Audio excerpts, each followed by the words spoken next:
Hello dear students. तो कैसे हैं आप लोग।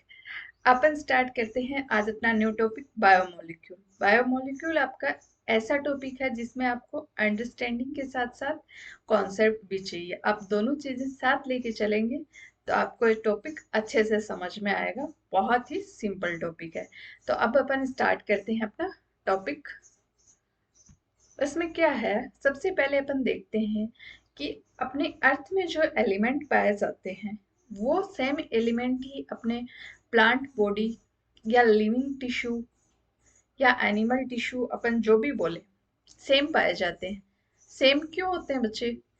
एनिमल्स प्लांट्स से लेते हैं न्यूट्रिएंट्स, और प्लांट्स अपने न्यूट्रिएंट्स रूट के एब्जॉर्प्शन से मिनरल्स के रूप में अर्थ से लेते हैं। तो इनके एलिमेंट्स तो सेम होंगे बट जो कंपोजिशन है वो डिफरेंट डिफरेंट होगा अर्थ में और लिविंग टिश्यू में।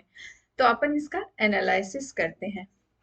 अपन ने क्या किया, अपन देखेंगे कि अर्थ क्रस्ट में जो अपने पास एलिमेंट्स हैं वो एलिमेंट्स और जो लिविंग टिश्यू में अपने जो एलिमेंट्स हैं उनका जब अपन ने एनालिसिस किया तो अपन ने पाया कि वो दोनों element, it is made up of same element. वो सेम एलिमेंट्स के बने हैं। कार्बन, हाइड्रोजन, ऑक्सीजन और नाइट्रोजन, ये चारों एलिमेंट्स मेनली पाए जाते हैं दोनों में। तो ये दोनों एलिमेंट, दोनों में अपन ने अर्थ में और लिविंग सिस्टम में दोनों में एलिमेंट अपने सेम है। पर तो डिफरेंस क्या है? डिफरेंस बच्चे इनकी अमाउंट और कंपोजिशन का है। जैसे ह्यूमन बॉडी में अलग कंपोजिशन मिलेगा और अर्थ में आपको अलग कंपोजिशन मिलेगा इन एलिमेंट्स का। तो अपन ने देखा कि both earth crust and living tissue element same होते हैं, बट डिफरेंट क्या होता है? Amount and composition they form. जो उनका अमाउंट है और जिस कंपोजिशन के साथ वो एलिमेंट कंपाउंड का फॉर्मेशन कर रहे हैं वो दोनों में डिफरेंट होता है। अब बच्चे कितना कितना होता है, ये आपकी एनसीईआरटी की टेबल है। तो इसमें आप देखेंगे कि ये जो आपको एलिमेंट्स दे रखे हैं ये आपकी अर्थ क्रस्ट के हैं और ये आपकी ह्यूमन बॉडी के हैं। तो आप देख रहे हैं कि ह्यूमन बॉडी में सबसे ज्यादा कौन सा एलिमेंट पाया जाता है? ऑक्सीजन। आपको बच्चे ये कंपोजिशन और ये लर्न नहीं करनी है, आपको सिर्फ देखना है कि सबसे ज्यादा स्टेबल में ह्यूमन बॉडी में क्या पाया जा रहा है। तो ऑक्सीजन एलिमेंट पाया जा रहा है। उसके बाद आपका क्या पाया जा रहा है? उसके बाद आपका कार्बन पाया जा रहा है। कार्बन के बाद में आपके ऑक्सीजन हो गई, नहीं कार्बन से पहले आपका कैल्शियम, नहीं सिलिक, ओहो ह्यूमन बॉडी की बात कर रहे हैं। कार्बन के बाद में ये तो प्लांट में हो गया। प्लांट में सबसे ज्यादा ऑक्सीजन है, ऑक्सीजन के बाद में सिलिकन है अर्थ में सबसे ज्यादा। बट ह्यूमन में सबसे ज्यादा ऑक्सीजन है 65%, बट उसके बाद में अपना सबसे ज्यादा है कार्बन, और कार्बन के बाद में अपने हैं नाइट्रोजन। ह्यूमन बॉडी में नाइट्रोजन है बट प्लांट अर्थ के पास तो नाइट्रोजन वेरी लिटिल है। तो अपन इसकी ऐसे कंपैरिजन करके देख सकते हैं कि सबसे ज्यादा अपनी ह्यूमन बॉडी में पाया जाता है ऑक्सीजन, उसके बाद में अपना पाया जाता है कार्बन, और उसके बाद में अपने पाया जाता है नाइट्रोजन। तो अपन ये कर्व देख सकते हैं कि ह्यूमन बॉडी में सबसे ज्यादा ऑक्सीजन, उसके बाद में कार्बन और उसके बाद में नाइट्रोजन ऐसे पाया जाता है। अब अपन इसके बाद में देखेंगे कि अपन ने देख लिया कि ये कंपोजिशन में डिफरेंस है। तो अब अपन एनालाइज करेंगे लिविंग टिश्यू का, कि उसमें केमिकल एनालिसिस करेंगे अपन ऑर्गेनिक कंपाउंड्स का एंड इनऑर्गेनिक कंपाउंड का अपन अलग अलग एनालिसिस करेंगे कि ये प्लांट में कितनी कितनी क्वांटिटी में और कैसे कैसे प्रेजेंट होते हैं। तो अपन दो एनालिसिस पढ़ेंगे, ऑर्गेनिक कंपाउंड का एंड इनऑर्गेनिक कंपाउंड का। तो सबसे पहले अपन स्टार्ट करते हैं ऑर्गेनिक कंपाउंड, ऑर्गेनिक कंपाउंड का केमिकल एनालिसिस। तो केमिकल एनालिसिस में बच्चे क्या होता है? केमिकल एनालिसिस में अपन सबसे पहले सेल्स लेंगे, चाहे आप प्लांट की सेल ले लो या फिर अपने लिविंग टिश्यू की सेल ले लो। लिविंग टिश्यू की सेल मतलब ह्यूमन बॉडी की लिवर ऑर्गेनल ले लो आप, चाहे और चाहे प्लांट की लीफ ले लो, कुछ भी, मतलब एक आप चीज ले लो इनमें से। उसको आप ट्राई क्लोरो एसिटिक एसिड के साथ अपन उसको मिक्स करेंगे और अपन उसको एक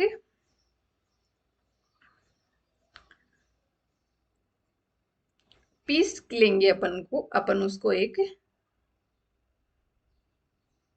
जार में।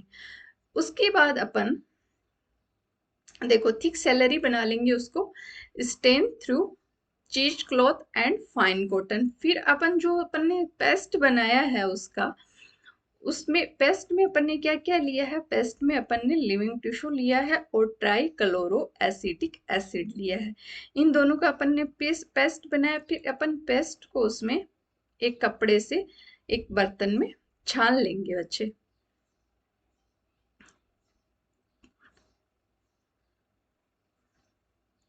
तो अपने जो नीचे अपन को छानने के बाद जो इसमें मिल गया वो तो अपना छना हुआ हो गया, और जो इसमें रह गया वो अपना रिटेंटेंट हो गया। जो इसमें बच गया नहीं छना वो तो रिटेंटेंट हो गया, और जो फिल्टर होके नीचे अपने पास आ गया तो उसको अपन फिल्ट्रेट बोलेंगे। तो इसका दो पार्ट में ये डिवाइड हो गया, एक तो फिल्ट्रेट हो गया, एक रिटेंटेंट हो गया। तो टू कंपोनेंट्स आर फॉर्म्ड, एक फिल्ट्रेट और एक रिटेंटेंट।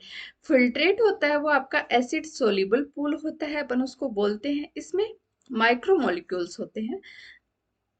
ऑब्वियसली जो माइक्रोमोलिक्यूल्स होंगे वो छन के नीचे आ जाएंगे, तो अपन उसको एसिड सोल्यूबल पूल बोलेंगे। और जो रिटेंटेंट में बच जाएंगे उसको एसिड इंसोल्यूबल पूल बोलेंगे, और वो आपकी मैक्रोमोलिक्यूल्स होंगे।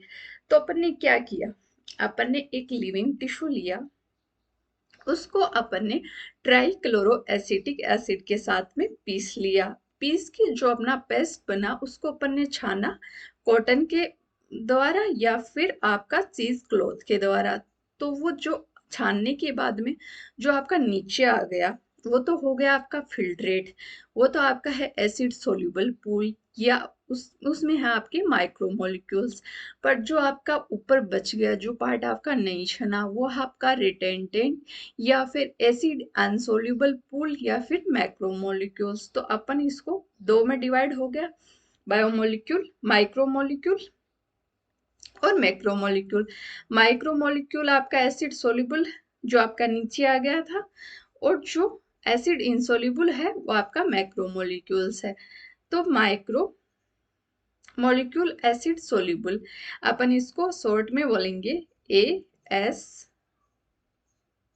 माइक्रो एसिड सोल्यूबल पूल भी बोलते हैं फ्रिक्शन के साथ, तो एएसपी बोलेंगे अपन इसको। और एसिड अनसोल्यूबल पूल को अपन बोलेंगे एआईपी, शॉर्ट में देख लेते हैं अपन इसको। तो एएसपी आपके जो मैक्रोमोलिक्यूल हैं वो आपके एमिनो एसिड, सिंपल शुगर और न्यूक्लियोटाइड्स हैं। और जो आपका एसिड इंसोल्यूबल पूल है उसमें आपको मिले polysaccharide, protein, nucleic acid and lipids मिले। अब बच्चे अपन एक सेल को भी देख लेते हैं कि उसमें कौन सा एसिड सोल्यूबल होता है और एसिड इंसोल्यूबल होता है। सेल में क्या होता है बच्चे, आपके साइटोप्लाज्म होते हैं, इन ऑर्गेनल्स होते हैं और सेल वॉल होती है। मेनली तो इतना ही होता है ना।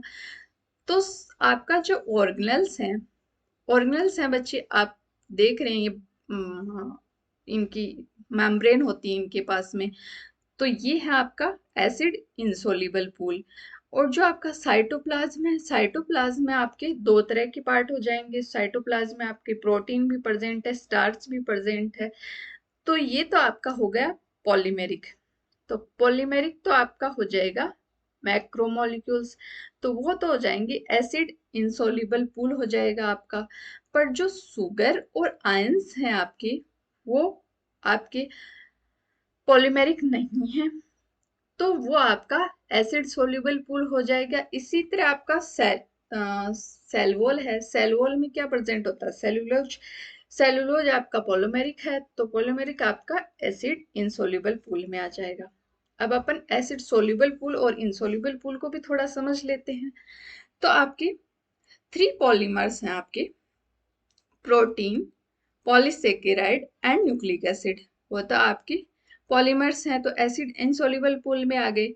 इनका मॉलिक्यूलर वेट तो बच्चे 8 8,000 डाल्टन से ज्यादा होता है। बट इसमें आपका एक और प्रेजेंट होता है, वो होता है फैटी एसिड। अब बच्चे फैटी एसिड ना तो पॉलीमेरिक भी नहीं है, ये नॉन पॉलीमेरिक है, और ये इसका मॉलिक्यूलर वेट भी 8,000 से कम, 800 से 800 डाल्टन से कम है। तो फिर ये इसमें कैसे आ गया बच्चे? ये क्या होता है, ये ना इसकी जुड़ जाती हैं इसकी छोटी छोटी इकाइयां, और ये हाइड्रोफोबिक इंटरेक्शन के कारण ये से मतलब फेट नहीं देखते, फेट आपका जैसे घी होता है, बटर होता है, वो आप जैसे उसको डालेंगे पानी में तो वो एक अलग अलग होने के बजाय एक जगह इकट्ठा हो जाता है, बॉल के रूप में फॉर्मेशन हो जाता है। क्यों हो जाता है? क्योंकि उसमें हाइड्रोफोबिक इंटरेक्शन होता है, और वो पॉलीमेरिक ना होने के बावजूद एक साथ रहते हैं उसके मॉलिक्यूल। तो फैटी एसिड को आपको अलग से याद रखना है कि इसके बारे में दो बातें याद रखनी है कि ये ना तो नॉन पॉलीमेरिक है ये आपका, और इसका मॉलिक्यूलर वेट भी 800 डाल्टन से कम है।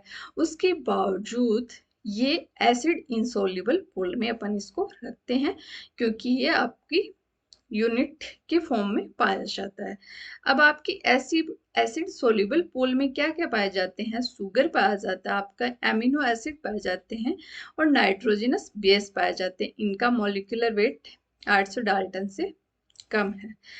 तो बच्चे अब अपन देखते हैं कि एक सेल के अंदर आपकी कौन कौन सी कंपोनेंट तो एसिड सोल्यूबल हैं, और एक कौन कौन से एसिड इंसोल्यूबल हैं। तो आपकी कोलेजन क्या है बच्चे? प्रोटीन। तो अपन ने प्रोटीन को किस में रखा था बताओ? प्रोटीन को रखा था अपन ने एसिड इंसोल्यूबल पूल में। तो ये तो हो जाएगी आपकी प्रोटीन है, इसलिए एसिड इंसोल्यूबल पूल में। ग्लाइसिन बच्चे आपका एमिनो एसिड है, तो ये एसिड सोल्यूबल पूल में आ जाएगा, एमिनो एसिड। टीआरएनए बच्चे आपका न्यूक्लिक एसिड है, तो ये आपका आ जाएगा एसिड इंसोल्यूबल पूल में। राइबोसोम बच्चे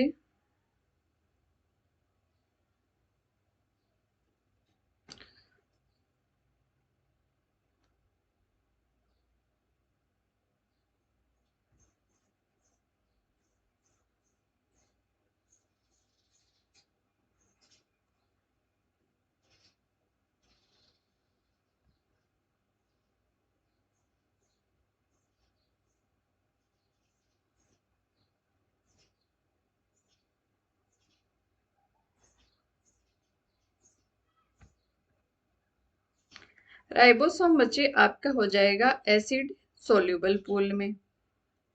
स्टार्च हो जाएगा, स्टार बच्चे आप स्टार्च आपका पॉलीमर है, तो एसिड इनसोल्यूबल पूल में आ जाएगा ये आपका। प्लाज्मिड बच्चे सेल ऑर्गेनल है, तो ये एसिड इनसोल्यूबल पूल में आ जाएगा। राइबोसोम भी बच्चे आपका सेल ऑर्गेनल है, तो ये एसिड इनसोल्यूबल पूल में आ जाएगा। एडिनोसिन आपका नाइट्रोजन बेस है, तो ये एसिड सोल्यूबल पूल में आ जाएगा। सोडियम भी बच्चे आपका एसिड सोल्यूबल पूल में आ जाएगा, आयन है ये। पार्मेटिक एसिड आपका बच्चे फेट है, फेट आपका आ जाएगा एसिड इंसोल्यूबल पूल में रखा था अपन ने फैटिक एसिड को। अब बच्चे अपन देखते हैं कि अपने सेल होती है, उसमें सेल में कौन कौन से कंपोनेंट कितने कितने क्वांटिटी में प्रेजेंट होते हैं। तो बच्चे अपन वाटर को तो छोड़ देते हैं, वाटर को तो अपन छोड़ देते हैं। उसके बाद देखते हैं कि सेल में सबसे ज्यादा क्या प्रेजेंट है, तो उसके बाद देखते हैं सेल में प्रोटीन सबसे ज्यादा प्रेजेंट है, उसके बाद में अपना न्यूक्लिक एसिड प्रेजेंट है, उसके बाद में अपना कार्बोहाइड्रेट प्रेजेंट है, उसके बाद में अपना लिपिड प्रेजेंट है, और उसके बाद में अपने आयंस प्रेजेंट है। तो बच्चे इनको इस टेबल में अपन को अमाउंट नहीं याद रखना है, इसका क्रम याद रखना है कि सबसे ज्यादा अपने सेल में क्या प्रेजेंट होता है। वाटर के बाद में प्रोटीन, उसके बाद में लिपिड, नहीं उसके बाद में आपका न्यूक्लिक एसिड, उसके बाद में कार्बोहाइड्रेट, उसके बाद में लिपिड और सबसे लास्ट में आयंस प्रेजेंट होते हैं। ये क्रम याद रखना, ये टेबल आपकी एनसीईआरटी की है। अब अपन ने ऑर्गेनिक एनालिसिस तो कर लिया, अब अपन इनऑर्गेनिक एनालिसिस करेंगे। तो इनऑर्गेनिक एनालिसिस कैसे करेंगे? इनऑर्गेनिक एनालिसिस में अपन देखेंगे कि सबसे पहले अपन ने लीफ ली, तो लीफ को अपन ने, लीफ में ऑर्गेनिक भी प्रेजेंट है, इनऑर्गेनिक भी प्रेजेंट है और वाटर भी प्रेजेंट है। तो लीफ को अपन ड्राई करेंगे, ड्राई करेंगे तो उसका H2O निकल जाएगा, H2O निकल जाएगा तो उसमें ऑर्गेनिक और इनऑर्गेनिक बचेंगे।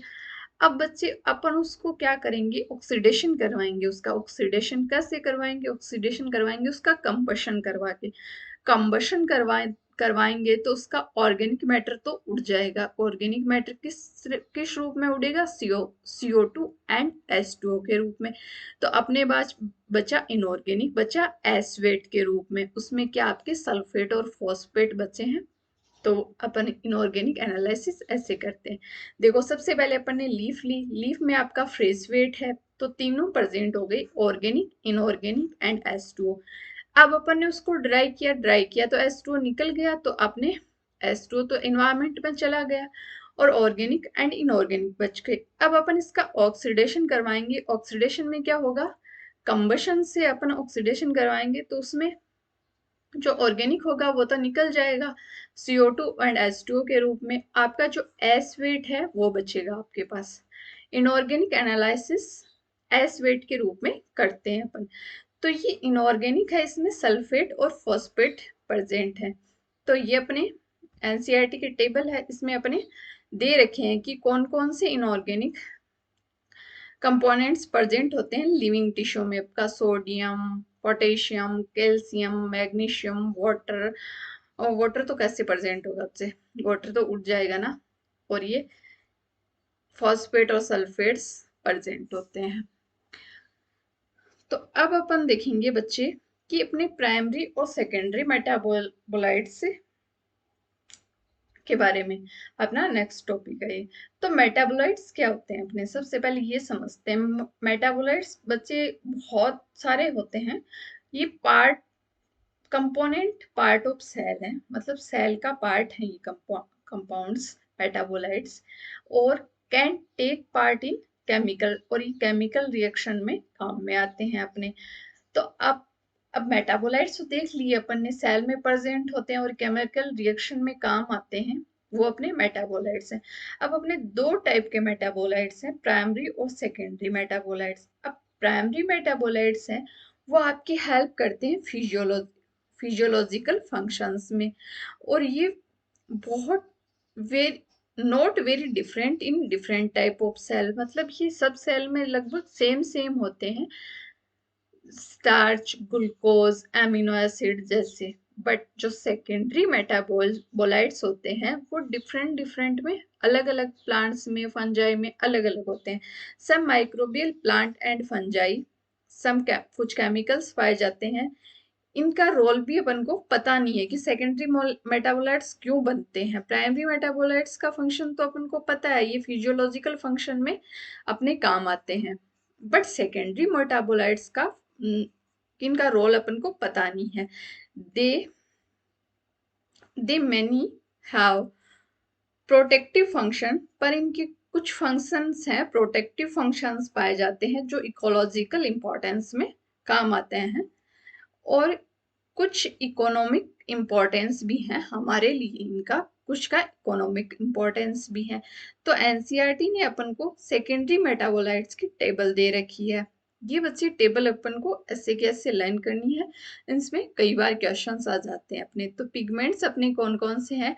कैरोटीनॉइड और एंथोसाइनिन। एल्किलॉइड्स क्या है? मॉर्फिन और कोडीन्स पाए जाते हैं। टर्पिनोइड्स कौन से हैं? मोनोटर्पिन और डाइटर्पिन। असेंशियल ऑयल है आपका लेमन ग्रास ऑयल। टॉक्सिन है आपके आर्बिन और रिचिन। लैक्टिन्स हैं कॉन्क्योलिन ए। ड्रग्स हैं आपका विन ब्लास्टिन और कुर्क्यूमिन्स। और पॉलीमेरिक सब्सटेंस है आपके रबर, गम और सेलुलोज। पॉलीमेरिक सब्सटेंस है आपके। तो बच्चे अब अपन देखते हैं क्वेश्चन आया हुआ आपके AIPMT 2001 में, मतलब बहुत पहले का आया हुआ है, बट अपन देख लेते हैं इसको। Most abundant organic compound on earth, सबसे ज्यादा कंपाउंड कौन सा कंपाउंड है जो सबसे ज्यादा अर्थ पर पाया जाता है? तो बच्चे प्रोटीन, सेलुलोज, लिपिड, स्टेरॉइड्स, इनमें से सबसे ज्यादा आपका सेलुलोज पाया जाता है। तो इस टाइप के MCQs आपके आते हैं। इस टॉपिक में से तो ये एक ही आया हुआ था रिसेंटली, और आगे अपन जो पढ़ेंगे ना, कार्बोहाइड्रेट, प्रोटीन, फैट्स, उनमें से क्वेश्चंस आते हैं आपके 3-4 क्वेश्चन, वो अपन लास्ट में डिस्कस कर लिया करेंगे। अगर आपको कोई डाउट रहता है इस जो अपन ने पढ़ा है, तो आप उसको कमेंट सेक्शन में कमेंट कर सकते हैं। तो आज के लिए इतना ही, नेक्स्ट अपन आगे देखेंगे।